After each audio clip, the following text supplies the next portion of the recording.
Hey there, kitty cats. Your Guitar Sage. Today we're going to learn Falling for You by Colbie Caillat. A lot of people don't know this, but Colbie actually wrote this song for me. A lot of people don't know that we actually once dated and that she wrote this song for me, for moi, the sage. I'm kidding, that's not true at all. But I am going to teach her a song today, and it's going to be fun. So come on for a ride, kids. Here we go. You ready? I'm just going to jump into it here. We're capoing at the 4th fret. And if you watch the video, Colbie does not play this with a capo. She's doing some sort of funky, I don't know, she may even be playing this in an open tuning. I don't know. I don't care. The way I'm teaching it to you today is with simple chords that just about anybody can play. Beginners can play. Okay, so here we go. I'm going to jump into it. I won't play the whole song all the way through, but I'll play each part. And I'm looking at my chart here on my screen. What's a chart, Eric? A chart, let me tell you, a chart is a representation of a song, typically on one sheet, one piece of paper. And it has the chords. It doesn't tell you how to strum typically, and it doesn't tell you what the chords are, but it says, okay, C chord, C major 7, F, that sort of thing. And it tells you when to play it, when to repeat it, the chorus, those sorts of things. So that's what I'm looking at. I had a student who recently came to me and said, I want to learn this song. So that's what I'm looking at here. For those of you that need more help, stick around. Otherwise, I'm going to jump into it here. Okay, so here we go. It's going to go something like this. And I don't know the lyrics, so I just know the melody. It goes something like this. So from the top.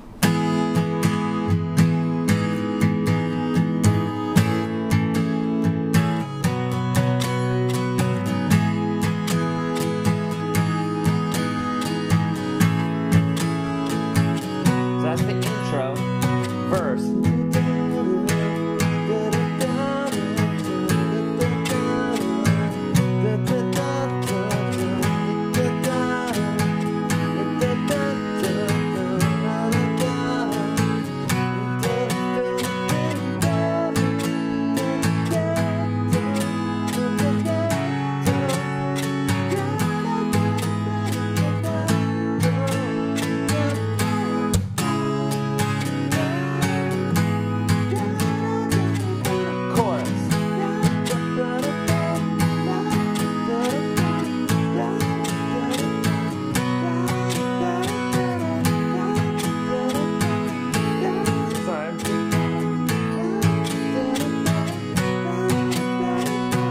Dadgone, got a hair there and it's driving me mad.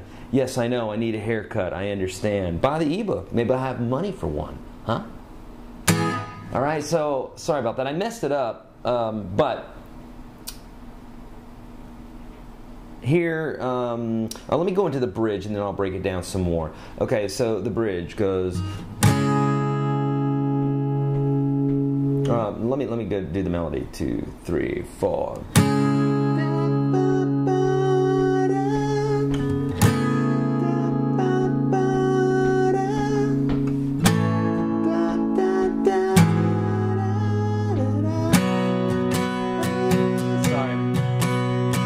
That's the bridge. So, if you got that, what I just showed you, without me having to continue, good for you. Then that means you're moving on. For those of you that need more help, I'm going to go into all the descriptions of these chords and that sort of thing. And you heard me say something about the ebook. For those of you that know my videos, you can fast forward a few seconds. For those of you that don't, I have a very informative ebook. You can read the comments on my site. People find it extremely helpful for learning these types of tunes, for learning the hundreds of tunes that I teach here on YouTube. And soon, one day, will be thousands of tunes. And I teach these chord forms, teach you about strumming, teach you all that good stuff. Go to YourGuitarSage.com, get that ebook. It'll really help out a ton. All right? Okay, so without further ado, let's talk about these chords. So intro and verse, we have this basic repetition of these chords. A C, back, let's go back a step. Capoed at the 4th fret. Okay, we're doing this so we don't have to play a bunch of bar chords. Nothing wrong with bar chords. I love them. I use them a lot. But you can use a screwdriver to drive a nail into a wall But why would you do that? Why wouldn't you just get the hammer, right? So if you're lazy, use the screwdriver to hammer a nail into the wall. Yeah, right? Kind of stupid, right? Or maybe if you don't have one, so you use bar chords. So maybe you don't have a capo, then you could do this with bar chords, but that's not the way we're learning it today. We're learning it with open chords and with a capo. Cool? Yeah? Okay. Here we go. So the chords go like this. So we're thinking about the chords as if we're playing them in the open position, but of course we're playing them up here, capoed, here at the 4th fret. Okay? So the chords go C. So you guys know your C, right? If you don't, get the ebook, yada, yada, yada. C major 7, okay? C major 7 is when we lift our first finger up. So you got that nice little sound in there, right? The 3rd chord that I have on my chart here is an F, but the way that I just played it in the video here is an F major 7. Why? 2 reasons. 1, it's a lot easier. 2, it sounds really nice in this song. It's like a drone. This note just drones for those 3 chords. Listen.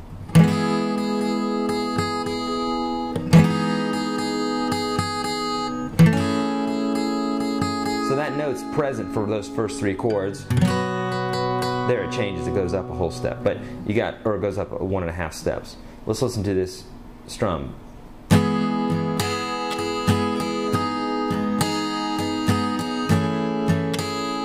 So you hear that note droning through there. It makes a nice seam all the way through it, if you will.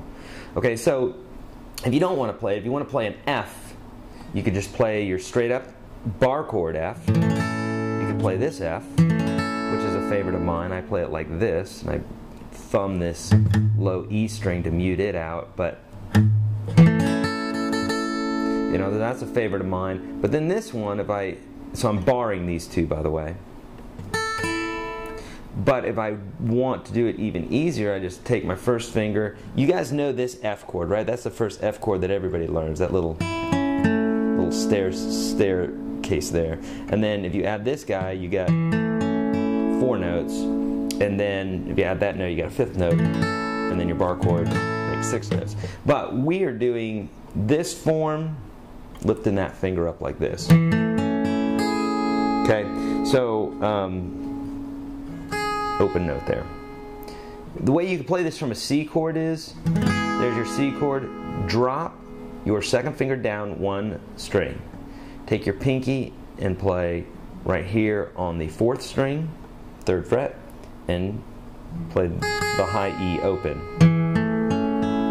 Really pretty chord, and it's used a lot in rock and country and all. Okay, so here we go. It's going to go C, 3, 4, 7, F major 7, or F, G. I'll play it with the F now so you can hear. So C, C major 7, F, G. So you can hear both of them sound really nice. And so that's going to be the intro, every verse, and the chorus, and the turnaround. So, where are the choruses and the verses and the turnarounds, all that. Can't help you there. You'd have to be looking at this chart that I'm looking at right now. So you just kind of have to write this stuff down, or write this stuff down, or go to YourGuitarSage.com, get the ebook, and that'll give you privy to all the charts that I do for my students. You can look at this, and it makes it a lot easier to learn. Okay, so that's intro and verse. Pre-chorus is going to go like this. It's going to go F. And this one, you pretty much want to play an F chord. The F major 7 doesn't sound as nice. So let's listen into the pre-chorus, and I'll play an F major 7. You can hear how it sounds. Okay, so this is going to the pre-chorus. So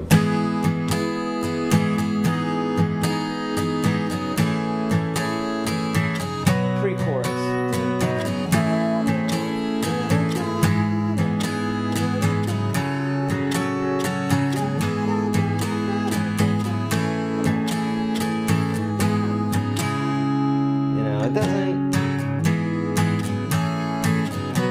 Doesn't sound quite perfect, okay? It's like, I don't know, maybe the difference between spicy mustard and regular mustard.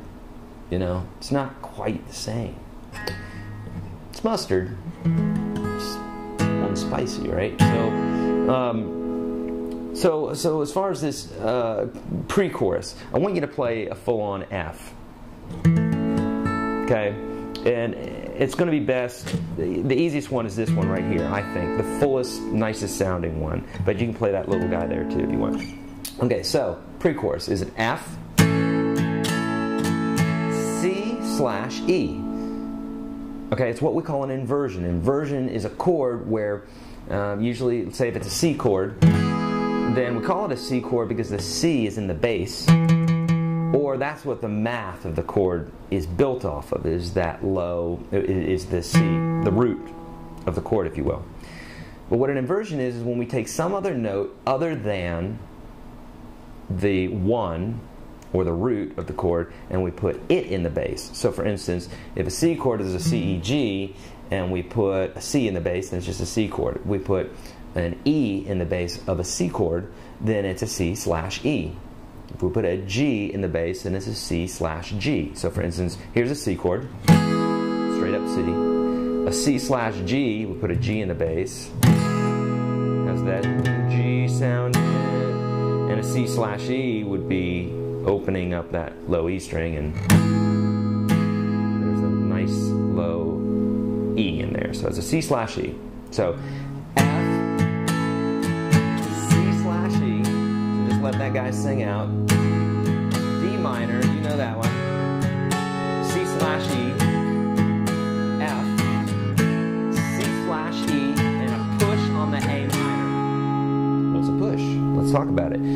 So up until now, right, we're going like 1, 2, 3, 4, 1, 2, 3, 4, 1, 2. If we were doing 2 beats per measure, it'd be like 1, 2, 3, 4, 1, 2, 3, 4. But a push is when you anticipate the chord. Basically, you're playing it a half a beat early. So for instance, if we were going, I won't push it so you can hear it.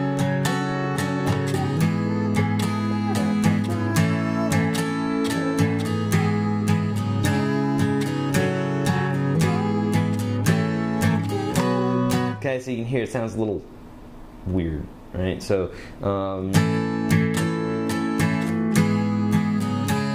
that's not pushing it. Pushing it would be, now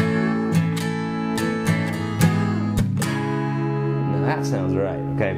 So, and I do this little mute, if you will, right before it. Man, we're running out of time. Doesn't matter what YouTube gives me, I just seem to use it up. So, okay, so here, so F, you're gonna go C, mute, A minor. So it's kind of like real quick, you go. Okay, I like that part there. And then D minor, C/E, F, G. Okay, let's talk about the bridge real quick because we're running out of time. Okay, bridge is going to go 2 measures of A minor. Just get that. Okay, so that was 8 beats or 2 measures. Next chord is an A minor 7 augmented. Take this chord, take your 3rd finger and bump it right here. That's all you got to do. You can lift that 2nd finger down. So 2 measures there, right? F. And this one, you don't want to play a straight up F for that. For a measure, C/E, G. 2, 3, 4, G. 2, 3, 4. So that's the whole tune. And then it ends with the chorus, and it diamonds on a C. Diamonding on a C means just hold the note out, right? So there you go, guys. All right, Falling For You by Colbie Caillat. If you haven't already, go to YourGuitarSage, get the ebook. If you haven't already, take in a stray animal and spay and neuter your cats. Eat your veggies. Go practice. See ya.